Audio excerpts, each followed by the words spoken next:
आप सभी बहन भाइयों का भी बहुत बहुत आभार और शुक्रिया कि आप सभी इतनी रात में भी मुझे एक आह्वान पर यहाँ सुनने के लिए आ गए, मेरी पार्टी की विचारधारा को और मूवमेंट जो है उसे सुनने के लिए आ गए। आपका भी बहुत बहुत शुक्रिया। तो एक बार मैं पहले अपने बारे में भी छोटा सा एक इंट्रोडक्शन दे देती हूँ कि मैं रेखा रानी बुलंदशहर से, पेशे से टीचर हूँ इंटर कॉलेज में और बहुजन समाज पार्टी की एक बहुत ही छोटी सी कार्यकर्ता हूँ। बस यही मेरी पहचान है, इससे ज्यादा मेरी पहचान नहीं है। अब पार्टी का जो कार्यक्रम है वो शुरू हो उससे पहले बाबा साहब के थोड़े से जयकारे लगा देते हैं। तो जैसे मैं बोलूंगी वैसे आप दोहराएंगे। जय भीम, जय भीम, जय भीम, जय भीम, जय भीम। मान्यवर साहब काशीराम जी अमर रहे।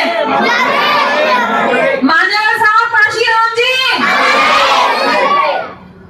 बाबा साहब, बहन कुमारी मायावती जिंदाबाद, बहन कुमारी मायावती जिंदाबाद। तो वाकई में बहुत तेज है जेवर के लोगों की आवाज में, और ये उन लोगों के मुंह पर तमाचा भी है जो ये कह रहे हैं ना कि बसपा तो गई काम से।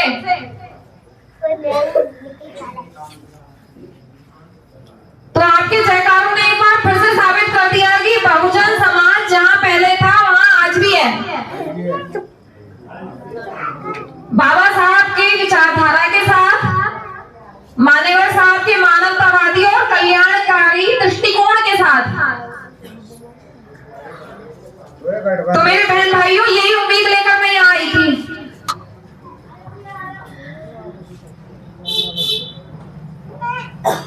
जिस पार्टी के लिए, जिस मिशन मूवमेंट के लिए मैं आज यहाँ आई हूँ,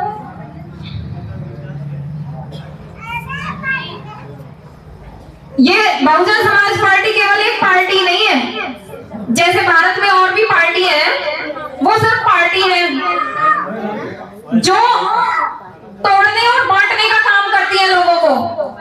तो बहुजन समाज पार्टी एक पार्टी होने के साथ साथ एक मिशन है, एक विचारधारा है जो शुरू से आज तक उन लोगों के लिए लड़ती चली आई है जो लोग शोषित हैं समाज में, जो लोग गरीब हैं, वंचित हैं, अल्पसंख्यक रहे हैं। तो ये वो विचारधारा है, केवल ये वो पार्टी नहीं है। बेटा चुप बैठ जाओ। तो इस विचारधारा को हमें मजबूती से एक ऐसी विचारधारा बनाना है जो आजकल के समय में जो लोग ये कह रहे हैं ना कि बहुजन समाज पार्टी तो गई, बहन जी कुछ बोलती नहीं है, बहन जी तो कमजोर है, तो उन लोगों के मुंह पे ताला लग जाए कि बहुजन समाज जहां पहले था वहां आज भी है, बहन जी के साथ, बहन कुमारी मायावती जी के साथ।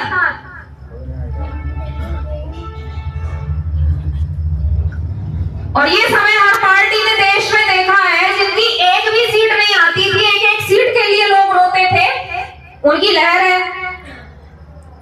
लेकिन देश में बहुजन विरोधी विचारधारा इतनी पनप रही है, इस तरह के षड्यंत्र रचे जा रहे हैं, हमारे ही समाज के लोगों को बाहर निकालकर, हमारे ही भाइयों को हमारे सामने खड़ा करके ये वो राजनीति चल रही है जिससे कि हमारा बहुजन समाज कमजोर हो जाए। भाई कमजोर कैसे हो जाओगे बताओ? तुम्हारे परिवार के सदस्य को कोई गलत आदमी अपनी तरफ खींच ले, तुम्हें लगेगा कि तुम्हारा ही भाई है, तुम्हारी बहन है, तो वहां से तुम्हारी कमजोरी गई कि नहीं? तो हम तो वैसे ही कमजोर हो गए। तो हमको अपनी विचारधारा के साथ मजबूती से खड़ा होना है और इसमें इतनी ऊर्जा का, इतनी एनर्जी का संचार करना है कि जो विरोधी है ना, जो ये समाज में झूठा ये फैला रहे हैं कि बहुजन समाज पार्टी का तो टाइटैनिक रूपी जहाज डूब गया, तो उन लोगों के पर्दे फट जाएं आज कान के। आपके इन जय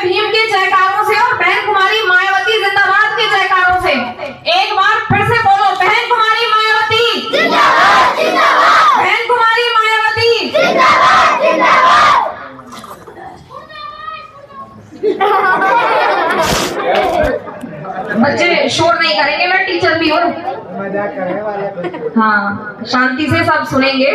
कुछ देर का बस मैं आपसे समय मांग रही हूँ, तो मैं अपने सभी शांति से सुनेंगे बात। मैं एक सवाल का जवाब मांगने के लिए भी आई हूँ आपके पास। सभी शांति से बैठ जाएं। ऐसी क्या जरूरत पड़ी थी बहुजन समाज पार्टी बनाने की? हमें क्यों बनाई हमने बहुजन समाज पार्टी? बताओ। कोई भी खड़ा होकर मुझे जवाब दे सकता है कि बहुजन समाज पार्टी बनाने की आवश्यकता क्यों महसूस हुई समाज में? मैं बताऊं जी? हाँ, बाबा बताएंगे। शॉर्ट में लियो। केवल एक ही शब्द में। हाँ, एक शब्द में बताइए। हमारा जो समाज